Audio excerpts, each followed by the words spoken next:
अब आप सब लोग खुद देखिए कि अखिलेश यादव जी का जो ये बयान आया है, माने सपा के राष्ट्रीय अध्यक्ष हैं, प्रमुख हैं, ये कहीं ना कहीं हताशा आपको नहीं दिखता है?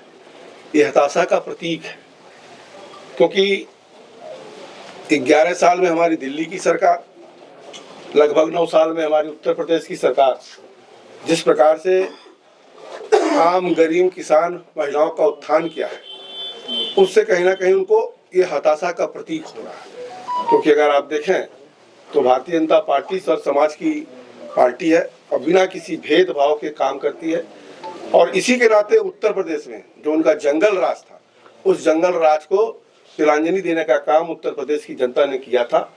और मुझे पूरा विश्वास है कि जिस प्रकार से समाजवादी पार्टी का अभी काम चल रहा है उत्तर प्रदेश में, पुनः उनको उत्तर प्रदेश की जनता जो जाति और धर्म के आधार पर ये राजनीति कर रहे हैं, उससे जनता समझ चुकी है और कहीं ना कहीं इसका जवाब देगी।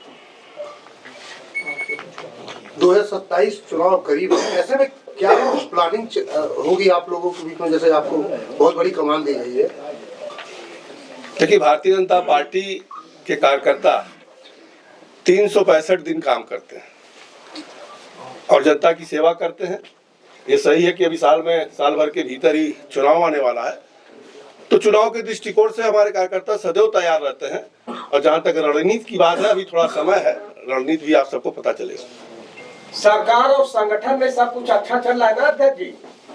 सरकार और संगठन में कोई भी मतभेद नहीं है। दोनों मिलकर के जहां सरकार का काम होता है सरकार करती है, जहां संगठन का काम होता है संगठन का काम है कि सरकार द्वारा जो कार्य है उन कार्यों को धरातल तक, आम जन तक ले जाकर पहुंचाने का काम है, संगठन उसको बाखूबी कर रहे हैं। अखिलेश यादव अभी तक केशव मौर्य को टारगेट करते थे, लेकिन अब ब्रजेश पाठक भी उसी श्रेणी में आ गया, क्या कहेंगे? मैंने पहले कहा ना कि हताशा का परिणाम है।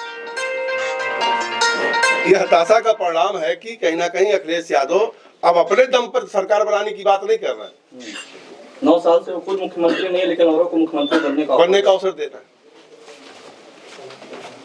जी, आपके बनने के बाद बहुत तेजी से पार्टी व्यवस्था चलने से कार्यकारिणी बन जाएगी, बचे कुछ जिला अध्यक्षों की घोषणा हो जाएगा और पिछले 1 महीने से मैं सुन रहा हूँ कि लगातार अध्यक्ष का नाम सामने आएगा और कार्यकारिणी की घोषणा होगी, लेकिन कुछ थोड़ा सा और धैर्य रखिए, आ जाएगा।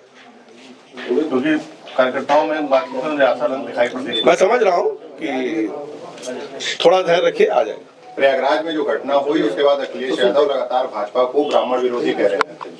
आपको लगता है क्योंकि आपके ट्वीट के बाद भी ये तमाम जो है सवाल खड़े हुए थे और आप ही के तमाम विधायक एकजुट होकर आप ही के खिलाफ तमाम चीजों को पाता है, क्या आपको लगता है? पहली बार प्रयागराज के विषय पे मेरा कोई ट्वीट नहीं हुआ, और जहाँ तक प्रयागराज का विषय है, हमारे दल में सदैव सबको लेकर के चलने की परंपरा है। साधु संतों का हम सम्मान करते हैं और सरकार उस पर काम कर रही है। क्या आप ही के पार्टी में कोई ऐसा धड़ है जो आपसे मतलब सेटिस्फाइड नहीं है आपको एज ए प्रदेश अध्यक्ष देखकर?